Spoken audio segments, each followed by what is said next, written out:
Hi there, I'm Clark Terry, and I'm a trumpet player, and I've been around for a number of years, and maybe some of you will recognize me, and maybe some of you won't, but that's beside the point. We're here for the purpose of maybe say we'll talk trumpet for this period, and we hope that it's going to be as much fun for you as I'm sure it's going to be for me. We like to get into some basic, fundamental things and some talk about what trumpet has always stood for, what it shall always stand for, and ways and means of getting involved, and ways of your involvement proving to be fun for you in the very, very immediate future, we hope. The trumpet is an instrument, a wind instrument, that has been around for a number of years. It's used in jazz, classical, rock, pop, marching bands, and all sorts of bands. You've seen the classical things on television, and you've seen all sorts of musical combinations and organizations where you'll see the trumpet there, always 2 or 3 or 4 in a section. Sometimes one cat stands out. It's an instrument that can be lots of fun, and we hope that we're going to prove this to you. Lots of fun to play, and we hope that by the time we finish our gathering here for this next hour, you're going to be glad that you got involved. We hope so. We'd like to show you some of the parts. This, of course, is the mouthpiece, and this particular part here is called the receiver because it receives the mouthpiece, naturally. This is the leader pipe, and this is the tuning slide.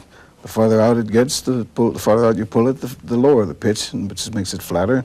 The farther in you push it, the higher the pitch, which makes it makes it sharp. And these are the bottom valve caps. And these are the top valve caps. And these are the finger tips. Mine are a little bit fancy because I like to have my birchstone on there, which is turquoise. And this is the gadget which is used for helping intonation in case your horn is a bit out of tune and you want to play a tune with the combination of this valve a little bit, make it a little bit flatter. You can use it to play it in tune a little more. For instance, if this is a little bit sharp, when it's closed, you pull it out, and it brings it down a little bit. So any combination with that valve. And this is the finger hook. This is the finger hook. I have one on the left side because I occasionally play 2 horns with a little act, which I do, play some on this side, some on the other side. But you now have all the basic parts. Oh, no, you don't. This is the water keys. These 2 gizmos down here are the water keys. This is to let out the oil or the saliva, which sometimes is entrapped in these curvatures here. Makes it very, very difficult to produce a nice, clear, beautiful sound, which I'm sure that all of you are going to eventually produce, because when water and oil gets trapped in there, you get a gurgling, bubbling type sound, and you don't want that. This, of course, is the bell.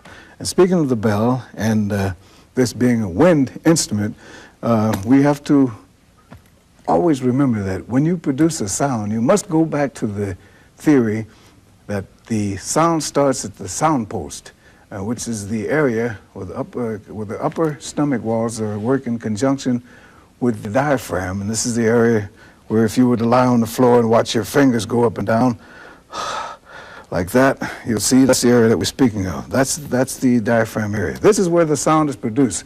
Sort of like when the karate people are getting ready to go through the brick or the stones, they go, ha, ha! That's the same principle that we use when we were playing trumpet. Ha, ha, ha! We're going,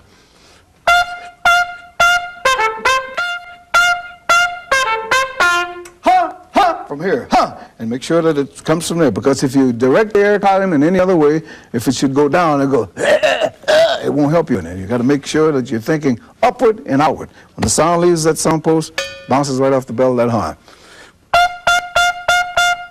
Of course, you control the volume and the speed, or rather the softness or loudness.